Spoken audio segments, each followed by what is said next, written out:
বিএনপির সাথে জামায়াতের কোনো রাজনৈতিক বৈরিতা নেই, তবে দলটির প্রধানের রাজনৈতিক বক্তব্যকে কেউ যদি নিজেদের দিকে টেনে নেয় তাহলে ভুল বোঝাবুঝি হয় বলে দাবি করেছেন বাংলাদেশ জামায়াতে ইসলামীর সেক্রেটারি জেনারেল অধ্যাপক মিয়া গোলাম পরোয়ার। বলেন, অরাজনৈতিক সরকার হিসেবে ১.৫ মাসে অনেক চ্যালেঞ্জ মোকাবেলায় সফল অন্তর্বর্তী সরকার। সংস্কারে দিতে হবে সময়, আর ১৫ বছরের অপকর্ম ও জুলুমের কারণে বিচার হওয়া উচিত আওয়ামী লীগের। ডিবিসি নিউজের সঙ্গে সাক্ষাৎকারে এসব কথা বলেন তিনি। ৫ই আগস্ট সরকার পতনের পর দেশে আবারও স্বাভাবিক রাজনীতিতে ফিরে আসে বাংলাদেশ জামায়াত ইসলামী। সরকার পতনের দিন থেকে শুরু করে নতুন সরকারের শপথ, সবখানেই ছিল জামায়াতের উপস্থিতি। প্রশ্ন ছিল ১.৫ মাসের পর্যবেক্ষণে ইউনূস সরকার সম্পর্কে তাদের মূল্যায়ন কি।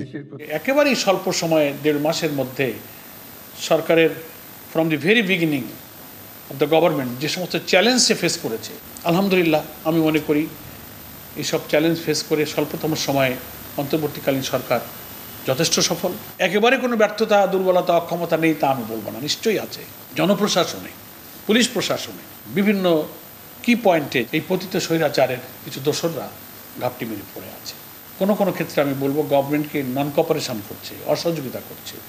ঢালাইয়ে দৃঢ়তা, নির্মাণে নিশ্চয়তা, প্রিমিয়ার সিমেন্ট, ঢালাইয়ের রাজা। তো আমি এটাকে একটা ওয়ান কাইন্ডস অফ ফেলিওর বলবো। ইদানিং এক সময়ের মিত্র বিএনপির সাথে জামায়াতের দূরত্ব লক্ষ্য করা যাচ্ছে, তবে অধ্যাপক পরোয়ারের দাবি সবার সাথেই সুসম্পর্ক রয়েছে তাদের। বিএনপির সঙ্গে আমাদের সম্পর্কের কোনো ফাটল ধরেনি, কোনো বৈরিতা নেই। আমরা ফ্যাসিবাদ বিরোধী আন্দোলনে আমাদের আমিরে জামাত কখনো কোনো দলের নাম উল্লেখ করে কখনো কোনো সমালোচনা করেনি। জাতীয় কনটেক্সটে দেশের সিচুয়েশন তুলে ধরতে গিয়ে অনেক দলই অনেক কথা বলে, নাম উল্লেখ করে কিছু না বলি, কমন পার্সপেক্টিভে কোনো কথা যদি আমি বলি তো সেটার একটা ভুল ব্যাখ্যা করে নিজের দিকে টেনে নিয়ে কথা বললে তো ভুল বোঝাবুঝি হয়। আওয়ামী লীগের ভবিষ্যৎ নিয়ে প্রশ্নের জবাবে তিনি বলেন, দেশের মানুষকে দেবার মতো আওয়ামী লীগের আর কিছুই নেই।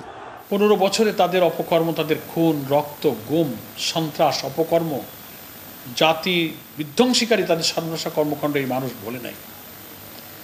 এই জাতির জন্য তাদের এখন আপাতত দেওয়ার মতো কিছু আমি দেখি না। তাদের বিচার হওয়া উচিত। হাজার শহীদের রক্তের দাগ এখনো শুকায়নি। শহীদ এবং আহতদের পরিবারের কান্না থামেনি। তারা এই ফ্যাসিবাদী শক্তিকে আর দেশ পরিচালনার দায়িত্ব দেবে বলে মনে হয় না। দেশের সার্বভৌমত্ব রক্ষা ও শান্তি শৃঙ্খলা বজায় রাখতে দল ও ধর্ম বর্ণ নির্বিশেষে সবাইকে ঐক্যবদ্ধ হয়ে কাজ করতে হবে বলেও মনে করেন তিনি। আমরা এই ঐক্য গড়ে তুলব। ফরহাদ ইবনে মালেক, ডিবিসি নিউজ, ঢাকা।